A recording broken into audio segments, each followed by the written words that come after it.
Em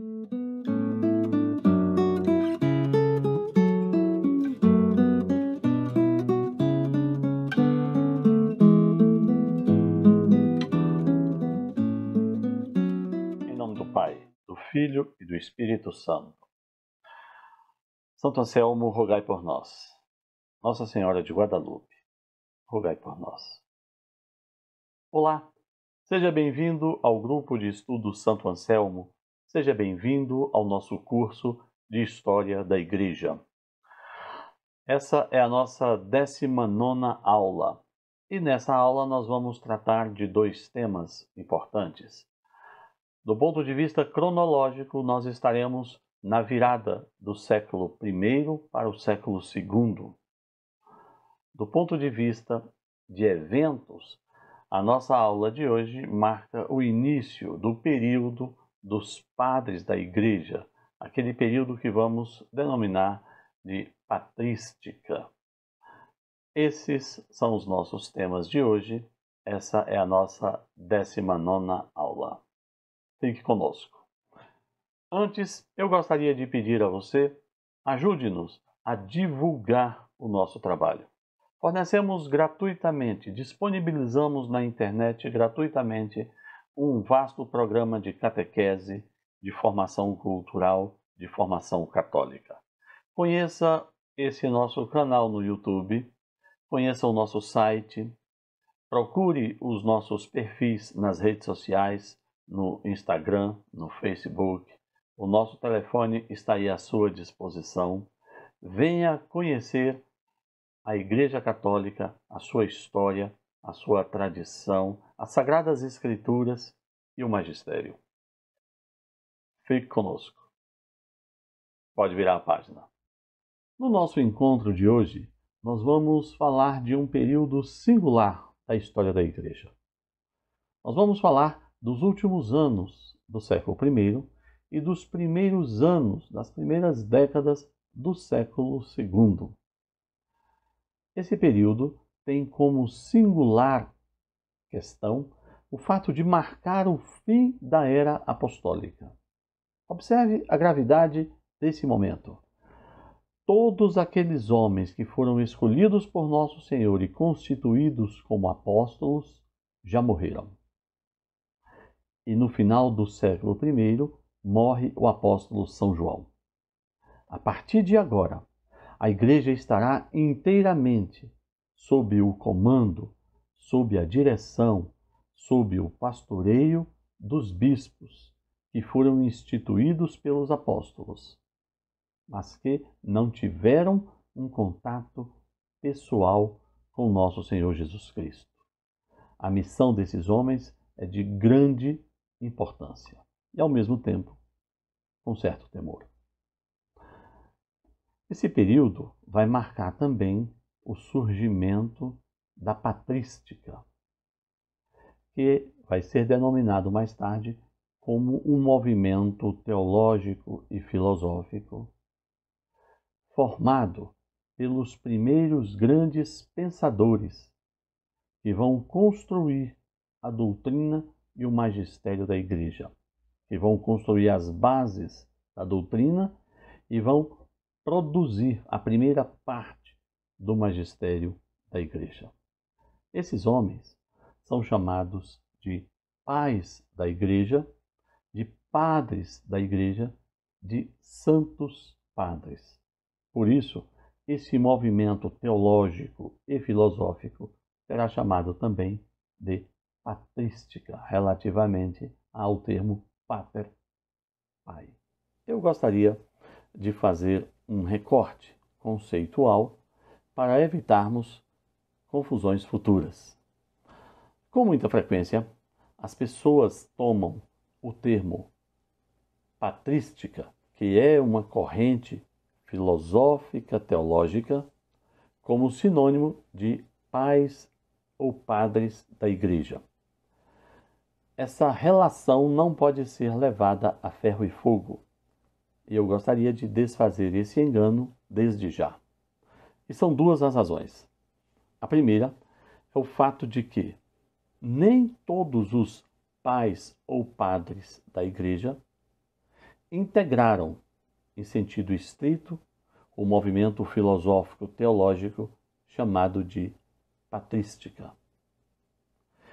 E ainda, porque a patrística, como escola filosófica, ocupa um espaço histórico bem mais amplo que aquele marcado pela existência dos padres da Igreja. No primeiro caso, nós temos a seguinte situação. Na história da Igreja, nós consideramos como os primeiros pais da Igreja, os primeiros padres da Igreja, a figura de São Clemente Romano, Santo Inácio de Antioquia e São Policarpo de Esmirna. Esses três bispos, lembrando que o primeiro, São Clemente Romano, foi o quarto Papa, esses três bispos são os primeiros nomes que integram o rol daqueles homens que serão chamados de pais ou padres da Igreja. Essas pessoas viveram entre o século I, a segunda metade do século I, até o início do século VII.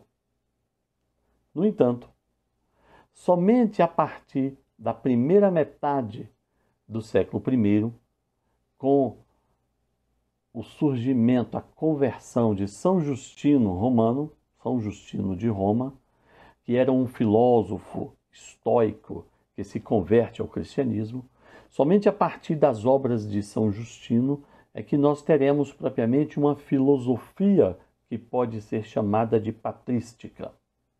Então veja que interessante.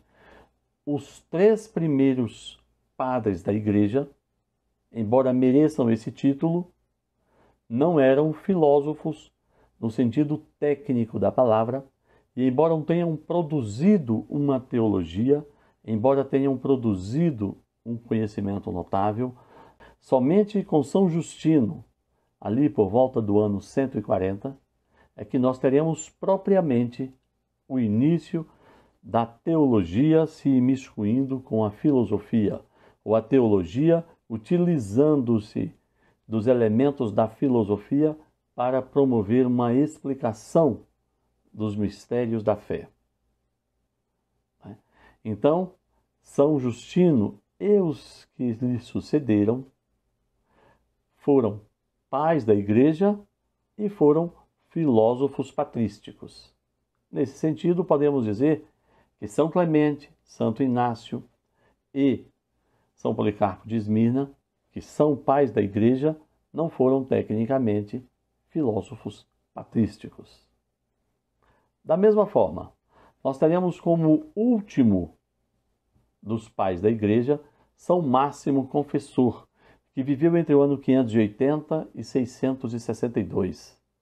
No entanto, a patrística vai continuar como movimento filosófico até o século XI, o início do século XII.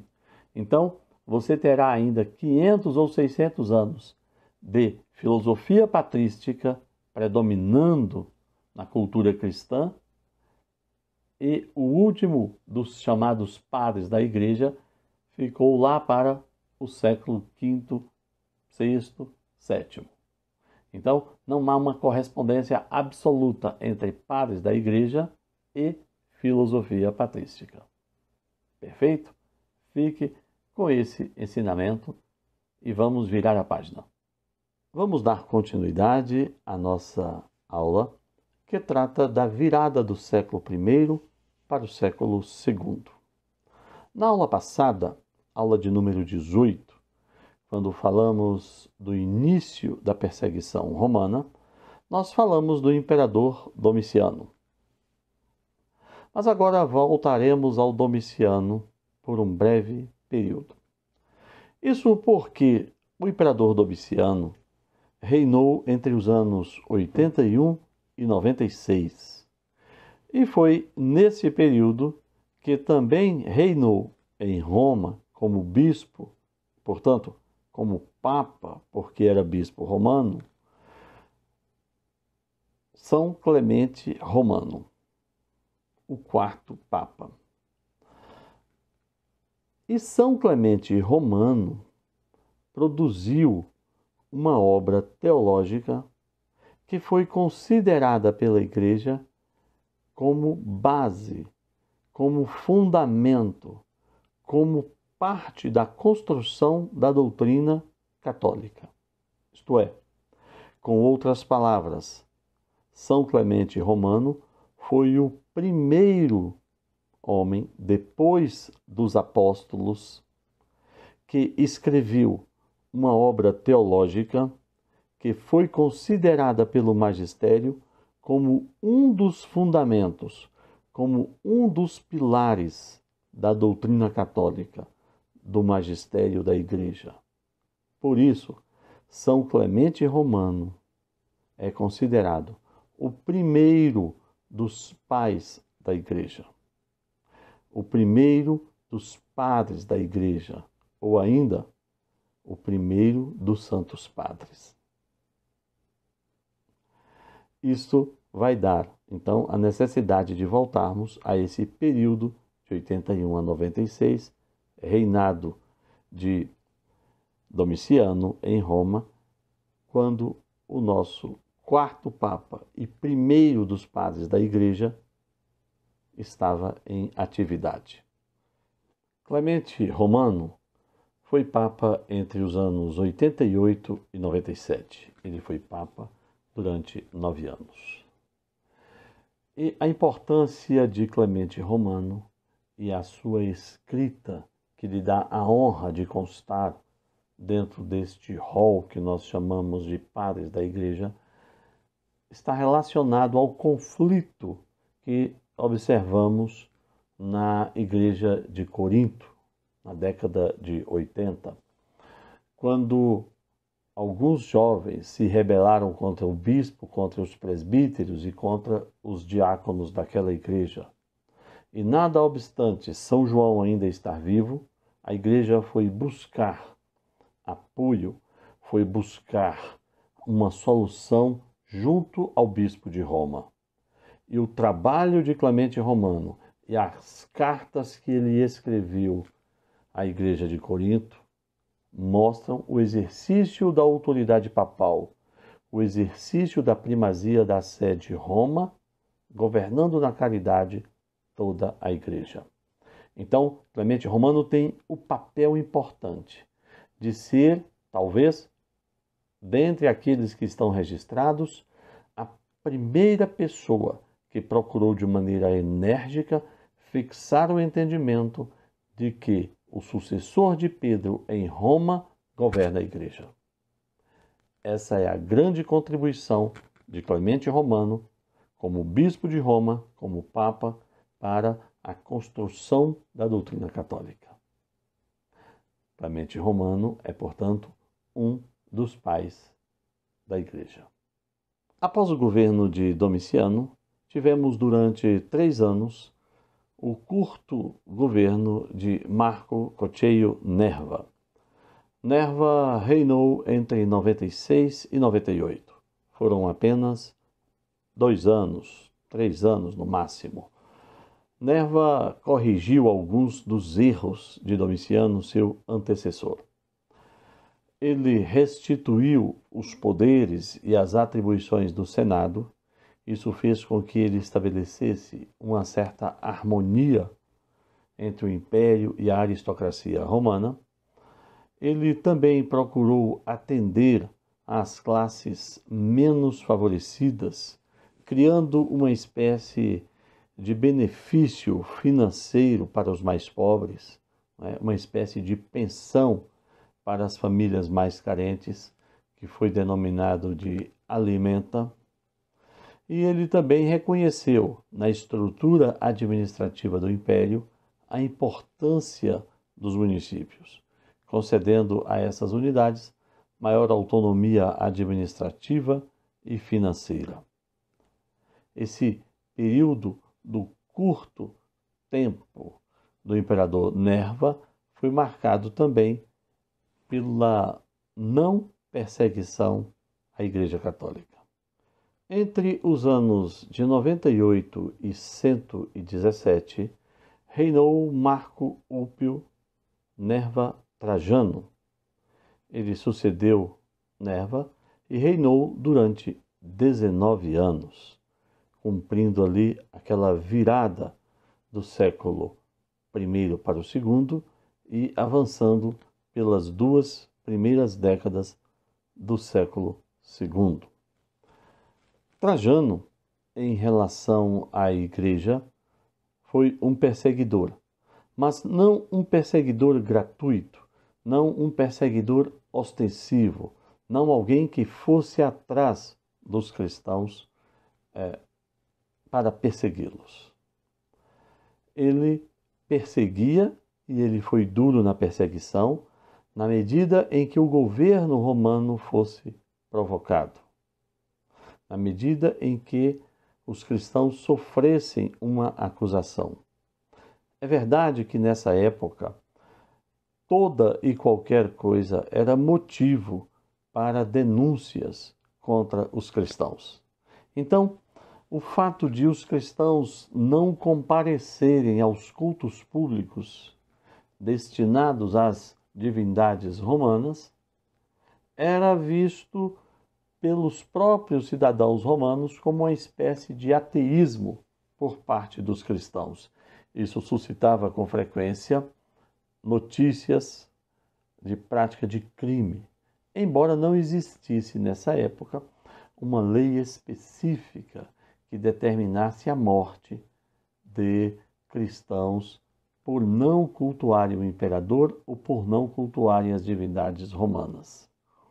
Uma questão curiosa no governo de Trajano é que viveu como seu contemporâneo uma figura muito importante na literatura e na vida pública romana, que é o Caio Plínio Cecílio II, também chamado como Plínio o Moço ou Plínio o Jovem. Plínio era um intelectual romano e durante o governo de Trajano ele foi o governador da província da Bitínia, onde hoje é ali ao norte da Turquia. E Plínio escrevia e recebia cartas. E muitas dessas cartas, escritas ou recebidas por Plínio, sobreviveram até nós. E são fontes primárias da história romana dessa época.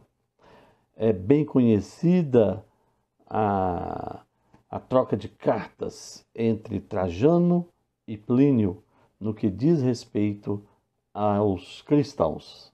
Isso nos faz perceber que durante o governo do Trajano a perseguição existiu, mas não de maneira ostensiva, no sentido de ele, por meio de suas legiões, da força pública, ir atrás dos cristãos para prendê-los, torturá-los e matá-los. Mas ele era atento às denúncias. Ele era atento às denúncias que se faziam contra os cristãos. E onde existiam denúncias, haveria a perseguição. Trajano e Plínio trocam cartas num determinado momento, dizendo que se o cristão fosse preso a partir de uma denúncia de ateísmo, e o ateísmo era simplesmente se negar a cultuar as divindades romanas, se um cristão fosse preso por ateísmo, ele poderia se livrar da prisão, ele poderia se livrar da condenação mediante a confissão de crença nas divindades romanas e na negação do cristianismo. Mas se ele se endurecesse e não renegasse o cristianismo, ele seria punido com a morte. Então, observe que existia uma perseguição, via de regra, motivada por denúncias, mas existia um elemento processual, existia um processo que permitia ao cristão, então, renegar a sua fé e evitar, assim, a perseguição, a tortura e a morte. Entretanto, a maior parte dos cristãos presos preferiram morrer a renegar a sua fé. num determinado momento, Trajano escreve a Plínio dizendo que não mais vai suportar, não mais vai tolerar as denúncias anônimas, porque elas poderiam conter um elemento de falsidade e, eventualmente, levar a uma condenação injusta de um cristão. Essa carta permite-nos perceber que os cristãos eram perseguidos não apenas pela própria ação do império, mas por seus vizinhos e pessoas próximas, quando lhes faziam ou quando faziam a respeito deles denúncias falsas. É durante o governo de Trajano que vai surgir o segundo líder da igreja, considerado como um dos pais da igreja, um dos padres da igreja. E o seu nome é Inácio de Antioquia. Santo Inácio de Antioquia é considerado como o segundo dos padres da igreja. Ele nasceu entre os anos 30 ou 35 em Antioquia, na Síria, e morreu por volta do ano 107. Inácio de Antioquia foi discípulo de São João, foi discípulo do apóstolo João e se tornou cristão e possivelmente foi ordenado presbítero e bispo pelo próprio João. Segundo Eusébio de Cesareia, lá no século III, escrevendo a História Eclesiástica, Inácio de Antioquia foi o terceiro bispo de Antioquia, tendo sucedido ninguém menos que São Pedro, quando São Pedro, então, foi para Roma, para assumir o episcopado em Roma. Durante o Império de Trajano, durante o reinado de Trajano, Inácio de Antioquia foi preso. E, uma vez preso, ele foi levado a Roma por uma comitiva, por um conjunto de guardas, por uma guarda, para ser sacrificado no Coliseu, como exemplo daqueles que ousavam desafiar o império, cultuando outros deuses. A obra de Santo Inácio de Antioquia é composta de 7 epístolas, 7 cartas, que ele escreveu, segundo alguns autores, durante a viagem a Roma para ser martirizado. É verdade que outros autores dizem que algumas dessas epístolas pode ter sido escrita em momento diverso, mas são as seguintes as epístolas atribuídas, com certeza, a Santo Inácio de Antioquia. A epístola a Policarpo de Esmirna. Policarpo é um bispo mais jovem, é um bispo bem mais jovem que Inácio, e Santo Inácio escreveu a ele, expondo algumas verdades da fé e dividindo com o seu colega as dificuldades daqueles anos. A epístola aos Efésios, a epístola aos Esmirniotas, a epístola aos Filadelfos, a epístola aos Magnésios, a epístola aos Romanos e a epístola aos Trálios.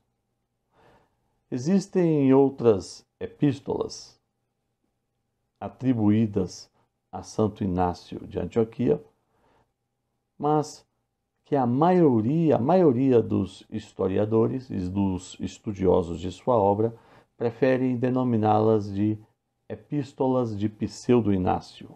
Possivelmente, alguém que queria dar credibilidade aos seus escritos atribuiu essas epístolas a Santo Inácio. Mas nós nem vamos tratar delas, dada a quase unanimidade de que as epístolas de Pseudo-Inácio não são, de fato, epístolas de Inácio de Antioquia. Uma curiosidade acerca de Santo Inácio de Antioquia é que a ele foi atribuído pela primeira vez o uso da palavra católico. Em suas obras, Santo Inácio de Antioquia escreveu a Epístola à Igreja em Esmirna, a Epístola aos Esmirniotas. E lá ele usa a palavra católica pela primeira vez. Ele diz: segui ao bispo vós todos, como Jesus Cristo ao Pai. Segui ao presbítero como aos apóstolos. Respeitai os diáconos como ao preceito de Deus. Ninguém ouse fazer sem o bispo coisa alguma concernente à igreja. Como válida, só se tenha a Eucaristia celebrada sob a presidência do bispo ou de um delegado seu. A comunidade se reúne onde estiver o bispo, e onde está Jesus Cristo está a Igreja Católica. Sem a união do bispo, não é lícito batizar nem celebrar a Eucaristia. Só o que tiver a sua aprovação será do agrado de Deus, e assim será firme e seguro o que fizerdes. Santo Inácio usa o termo católica como sinônimo de universal. Universal, em grego, é católica. Onde estiver o bispo e onde está Jesus Cristo, está a Igreja Universal. Em cada celebração de um sacramento, ali está, segundo Santo Inácio, o bispo ou seu delegado, e como tal, o próprio Jesus, e por fim, toda a Igreja Católica. Santo Inácio define a Igreja de Cristo como a Igreja Católica, a Igreja que é para todos os homens, para todas as mulheres, para todas as crianças, para todo o povo. A única Igreja de Cristo, a Igreja dos Apóstolos, a Igreja que tem a sucessão apostólica. Observe que nesse mesmo texto, Santo Inácio de Antioquia define os limites do poder do bispo na diocese, o poder de ordem. Somente o bispo pode, por si só, celebrar a Eucaristia, porque ele é sucessor dos apóstolos e Jesus ordenou aos apóstolos a celebração da Eucaristia. Mas, por delegação aos presbíteros, pela concessão da ordem aos presbíteros, esses celebram os sacramentos, portanto, o batismo e a Eucaristia, em comunhão com o bispo. Observe que Santo Inácio de Antioquia lança as bases de alguns dos temas mais relevantes da Igreja Católica. Vira a página. São Policarpo de Esmirna, nascido no ano 69 e martirizado no ano 155, quando contava com 86 anos, formará, junto com Santo Inácio de Antioquia e Clemente Romano, esse grupo seleto de 3 homens, chamados de padres apostólicos. Dentre os padres da Igreja, os pais da Igreja, Santo Inácio, São Clemente Romano e São Policarpo são chamados de padres apostólicos porque eles tiveram contato com os apóstolos. Eles foram discípulos dos apóstolos e foram ordenados bispos pelos apóstolos. Nenhum deles conheceu pessoalmente, fisicamente, o nosso Senhor Jesus Cristo, mas conheceram os apóstolos. E por isso são chamados de padres apostólicos. Existem 2 fontes principais acerca da vida de São Policarpo. Nós temos algumas passagens da obra A Diversos Hereses, de Irineu de Lyon. Irineu de Lyon foi discípulo de São Policarpo. E existe também algumas linhas traçadas por Eusébio de Cesareia, ali no século III, na sua obra A História Eclesiástica. Policarpo foi discípulo de São João, do apóstolo São João, foi possivelmente ordenado por São João e foi feito por ele bispo da igreja em Esmirna. Por volta do ano 155, sob o império de Antonino Pio, Policarpo foi martirizado.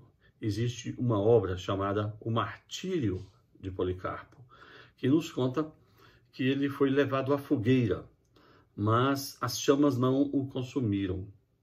Então ele foi ferido com um punhal e dessa forma ele morreu. A sua condição de ser colocado como um dos padres da igreja se deve a uma de suas obras, não é? A única obra dele que chegou até nós, que é a carta aos Filipenses, a igreja em Filipos. Essa é uma igreja fundada por São Paulo, né? Está descrito no livro de Atos, na segunda viagem missionária de São Paulo. O próprio São Paulo escreveu uma carta aos Filipenses. Aliás, uma carta cheia de elogios. Parece que Paulo tinha uma estima muito grande pela igreja de Filipos, e a igreja de Filipos, pelo visto, era uma igreja muito devota e andava, de certo modo, nos caminhos de Deus, a ponto de Paulo não lhe fazer nenhuma grande reprimenda, apenas elogios, apenas louvor, apenas orientações. Quando se lê a epístola de São Policarpo aos Filipenses, nós percebemos mais de 60 citações da Bíblia Sagrada, mostrando que São Policarpo era um grande conhecedor da Bíblia Sagrada, principalmente dos textos do Novo Testamento. E especificamente das cartas de São Paulo, ele faz mais de 30 citações, mostrando um conhecimento bem intenso da obra paulina por parte desse bispo, né, que viveu aí no século seguinte, né, como a sua atividade pastoral, ao martírio de São Paulo. Então, pessoal, terminamos aqui a virada do século I para o século II. Nós continuaremos na próxima aula com a história da igreja a partir do século II, né? Ali por volta do ano 120, 130, já no momento em que surgem as grandes heresias, e aí entrarão em cena os padres apologetas. Os padres apologetas, eles não foram discípulos dos apóstolos. Eles já foram discípulos de Inácio, de Policarpo, de Clemente. Eles já são a terceira geração de bispos. Fiquem com Deus e até a próxima aula. Em nome do Pai, do Filho e do Espírito Santo. São Clemente Romano, Santo Inácio de Antioquia e São Policarpo de Esmirna, rogai por nós.